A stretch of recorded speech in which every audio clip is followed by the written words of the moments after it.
Title: Let's Care for Each Other. A modern story of what it means to truly belong. It's the echo of something lost. The hallway was cold. Not because of the temperature, but because no one looked up anymore. There were people, yes. Faces, yes. Even kind smiles sometimes. But connection? No. Gina stood outside the door of her small apartment, fumbling for her keys with one hand and balancing a bag of groceries in the other. A single apple slipped out, rolled down the cracked concrete steps, and stopped near her neighbor's doormat. She looked up to see old Mrs. Kaminsky peering through the gap in her blinds. No wave. No smile. Just a silent pull of the curtain. Gina picked up the apple and whispered to herself, "We used to care about each other, didn't we?" And somewhere, faintly, maybe in her soul or in the wind, came the reply, "Yes. And you still can." The story: a street called Olive.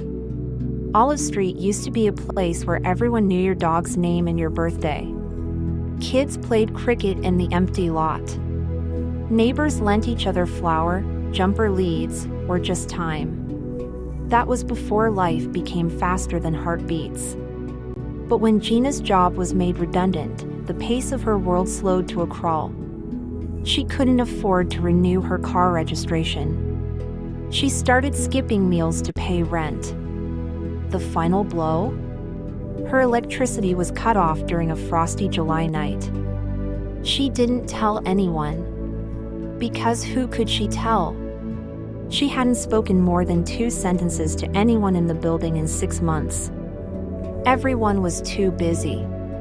But Gina wasn't angry, just deeply lonely. It was a hunger that food couldn't touch. One day, after charging her phone at the local library, she came across a short clip someone posted from a church in Perth. A voice said, there were no needy people among them. She blinked. Wait, what? She clicked again. All the believers were united in heart and mind. They shared everything they had. Acts 4 verse 32. She played it again. And again. That night, sitting under layers of blankets with a flashlight and a notepad, Gina wrote, "What if I went first? What if I cared first?" It is in the quiet revolution of going first. We're not short on resources. We're short on reminders. We scroll through highlight reels and tragedies, sharing outrage but not casseroles. Praying for the world but forgetting the widow next door. We think the gospel is thunder and power. And yes, it is. But it's also soft hands, warm meals, shared rent, and knowing someone's name. The New Testament church wasn't just spiritual, it was practical. They didn't just pray for the poor. They became the provision. That's revival too. Why do we feel so disconnected in an era designed to connect us? Because we replaced community with content. So, what now? We do what the early church did. We start small. We look left and right. We ask ourselves daily, who's within reach, and how can I love them today? Gina's whisper in the dark. I thought I had nothing left to give. But maybe what people need isn't money. Maybe it's presence. Maybe someone else is just waiting for a knock on the door too. What if healing begins with a hello? The shift begins.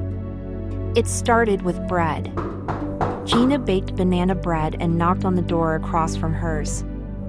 A gruffy man named Ian answered, confused but grateful. The next week, she brought a soup thermos to Mrs. Kaminsky, who opened the door with trembling hands and hugged Gina tight for the first time in years. By month's end, the whole floor started meeting once a week, shared meals, shared burdens, shared laughter. No one officially planned it. They just kept showing up. And slowly, silently, a forgotten rhythm returned. There were no needy people among them, Acts 4 verse 34. The hidden experiment for the reader, or better yet if you are really listening intently and intentionally to this. You're a part of this story now. Let's try something quietly powerful. 1. Look around. Who lives near you that you barely acknowledge? 2. Do one act of care this week. A meal. A ride. A coffee. A card. 3. Don't expect thanks, just observe. Watch how your mind shifts. Watch how your spirit feels fuller, not emptier. 4. Write their name down. When we know names, we remember people are more than their struggles. You'll find yourself less anxious, more present, more alive. Your brain loves congruence when your actions match your values. That's where inner peace grows quietly. When the olive tree returns. 3 years later, Olive Street is known in the city for something no council ever planned. It's a giving street. New residents are told about the knock once a week tradition. No one is left isolated for long. People laugh about it now, but secretly, everyone knows. This isn't just a neighborhood. It's a church without walls. And every Sunday morning, Gina places a small sign in the window of her now light-filled kitchen. There are still no needy people among us. Acts 4 verse 34. And she smiles, not because everything is perfect, but because people are no longer invisible.